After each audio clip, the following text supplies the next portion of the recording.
Assalamualaikum warahmatullahi wabarakatuh. Waalaikumsalam. Selamat pagi Bapak Ibu semua. Hari ini kita kumpul untuk diskusi tentang sharing informasi tentang apa saja sih aset atau modal yang ada di sekolah kita, ya, aset yang ada di sekolah kita. Jadi kita share tentang itu, ya. Silakan Bu, apa sih yang menjadi aset kita ini?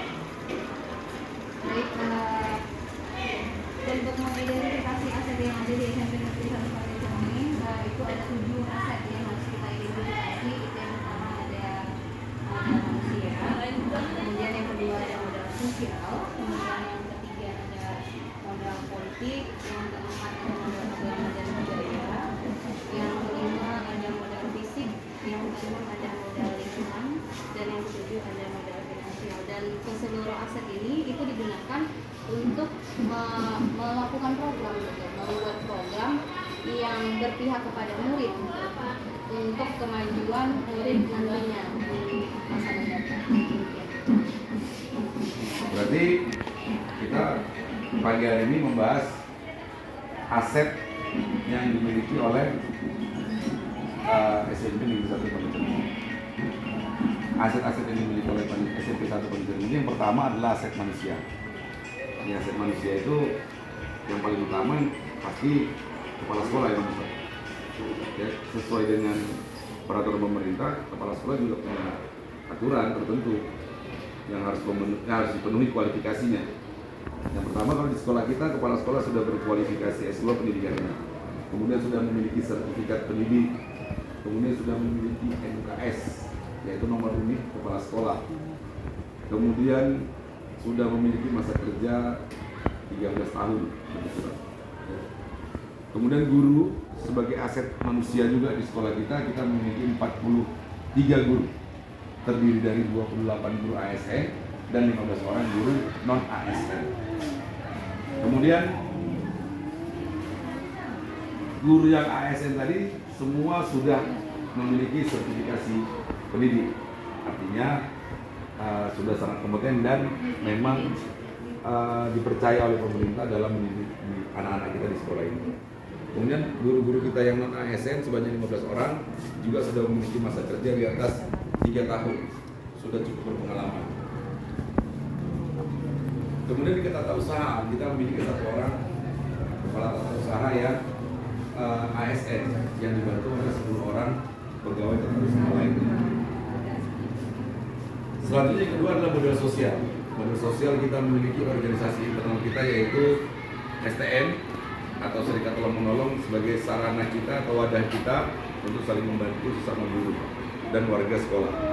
Kemudian di setiap mata pelajaran kita memiliki komunitas yaitu MGMP atau Musyawarah Guru Mata Pelajaran. Kemudian yang ketiga adalah aset politik.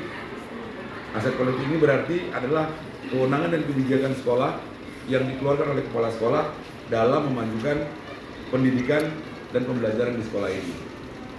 Kemudian yang keempat, modal agama dan budaya. Latar belakang siswa dan guru di sekolah kita ini memiliki beragam budaya dan beragam agama. Hingga saat ini kita bisa terus solid karena kita memiliki rasa toleransi yang tinggi. Bahkan saat ini kelas 7 kita sedang membuat keragaman budaya dari seluruh Indonesia untuk dipresentasikan di depan dalam kegiatan Sabtu Kreasi. Kemudian selanjutnya ada modal fisik atau aset fisik.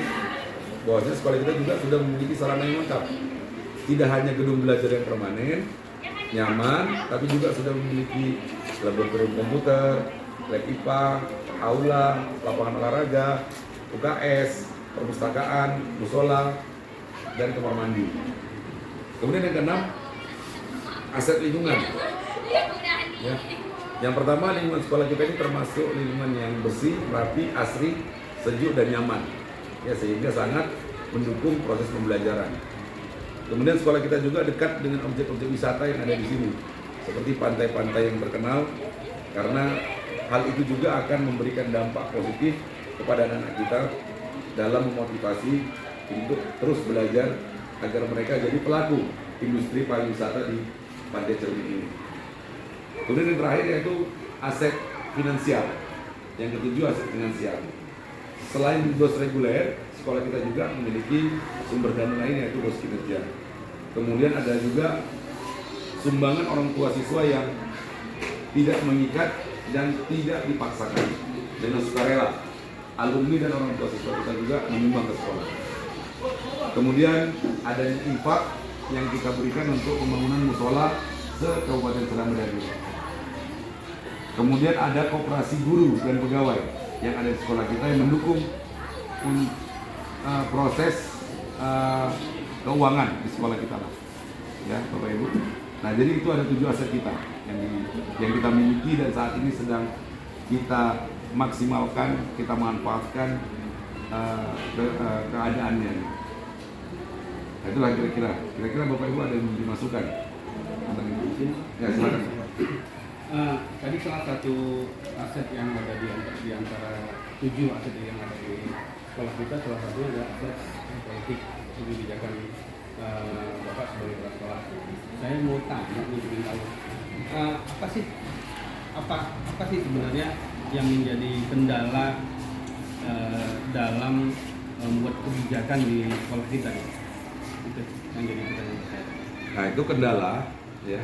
Ketika sebuah kebijakan itu kita keluarkan, sebuah keputusan kita keluarkan, sudah otomatis pasti ya ada yang pro, yang setuju dan mau dengan ikhlas melaksanakannya, dan ada yang tidak setuju. Nah, tantangannya adalah bagaimana cara kita untuk membuat yang tidak setuju ini, baik dari guru, siswa maupun orang tua, untuk bisa mengikuti aturan yang sudah kita tetapkan. Dengan cara yang pertama, memberikan pengertian atau sosialisasi apa manfaat dari kebijakan yang kita buat. Kemudian yang kedua, ya, kita memberikan pengenalan lebih dalam. Yang ketiga, komitmen dalam melaksanakan kebijakan yang sudah kita buat untuk memperkecil kendala-kendala yang ada. Nah, jadi sebenarnya kebijakan yang dibuat itu semestinya untuk mendukung proses pembelajaran siswa, tapi masih ada juga di antara kita yang memang kurang mau, masih berada di zona nyaman, masih mau ya udahlah gini-gini aja dulu kan, ya harapannya tidak seperti itu. Kira-kira ada lagi? Ya silakan. Menindaklanjuti pertanyaan Pak Idam tadi, tentu saja kendala yang apa yang menjadi kendala di sekolah kita. Tentu saja ini berkaitan dengan adanya manajemen aset. Aset-aset yang kita miliki di sekolah Bapak, tentu saja ini kan perlu pemeliharaan supaya aset tidak turun ataupun selalu meningkat, bagus. Jadi bagaimana cara Bapak memanajemen aset tersebut supaya lebih baik untuk kedepannya? Iya betul. Terutama aset fisik, ya Bu ya. Terutama aset fisik. Aset fisik itu kan selalu mengalami penyusutan. Ya. Dulunya gedungnya cantik, lama-kelamaan menjadi jelek. Bangkunya dulu 100 jadi 50 gitu ya. Nah, cara kita untuk merawat aset yang ada, terutama aset fisik, adalah dengan memeliharanya melalui dana-dana yang ada di sekolah. Misalnya kalau gedung tadi itu rusak, kita cek. Kemudian kalau ada semen atau lantai yang pecah, kita perbaiki. Jika ada kursi yang rusak atau meja rusak, kita perbaiki. Sehingga aset fisik yang kita miliki tetap terjaga. Gitu.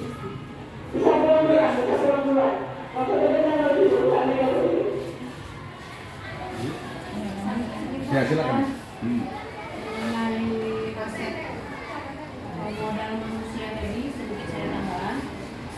Bapak menyatakan bahwa sebagian besar hampir seluruhnya guru kita sudah sertifikasi. Saya tambahan sedikit, ada beberapa guru kita yang sudah S2. Jadi tidak hanya kepala sekolah. Saya rasa merupakan kemudian kalau mengenai aset atau modal sosial, kita nggak hanya STM di tingkat istilahnya guru, siswa juga ada melalui OSIS. Ada kan kalau ada misalnya teman yang kena bencana alam, itu OSIS yang menangani dengan memberikan sumbangan sukarela. Jadi memang ada guru kita yang sudah S2 ya. Harapannya semua guru kita bisa S2. Ya, insya Allah, amin Pak. Kemudian poin pentingnya lagi Pak, mengenai aset lingkungan, ini yang menjadi andalan sekolah kita Pak. sekolah kita sudah dilihatkan nasional dan bahkan sudah meraih hadiah akademik. Itu kalau menurut saya.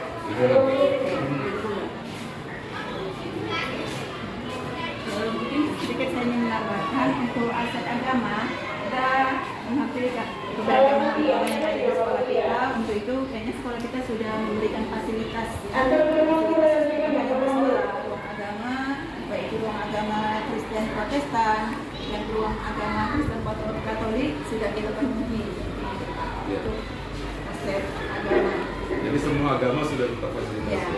dan untuk kegiatan sehari-harinya seperti pembiasaan agama, kita juga melakukan pembinaan agama itu melalui kebijakan politik sekolah itu dengan melaksanakan kegiatan religius.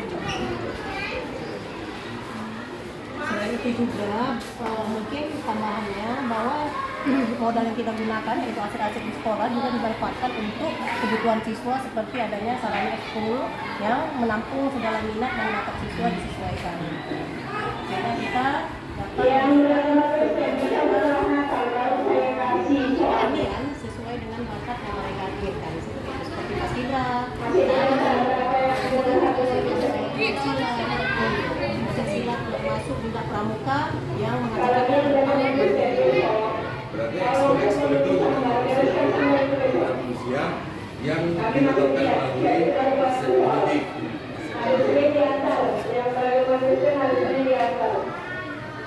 Ya saja. Untuk kedepannya apa yang menjadi masukan atau aset apa yang ingin dimasukkan lagi rencana Bapak lagi ke depan? Kalau rencana saya, karena aset manusia yang paling pokok adalah aset manusia. Ya, SDM artinya kalaupun SDM kita bertambah, setidaknya kita perlu peningkatan kualitas atau peningkatan kompetensi. Nanti tahun depan akan kita coba lakukan pelatihan-pelatihan, workshop dalam meningkatkan kompetensi kita masing-masing. Kemudian dari aset fisik, kita juga sudah selalu mengajukan permohonan perbaikan dan pemeliharaan berat di sekolah kita. Misalnya kayak atap yang bocor, gitu kan, itu tidak bisa dari dana bos, harus dari APBD atau APBN. Nah, itu sudah kita selalu usulkan untuk kualitas aset fisik kita ini tetap terjaga dengan baik. Jawab.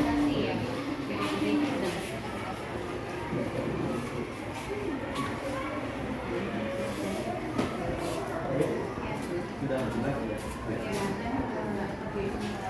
Kemudian kita tutup ini dengan Alhamdulillah. Waalaikumsalam.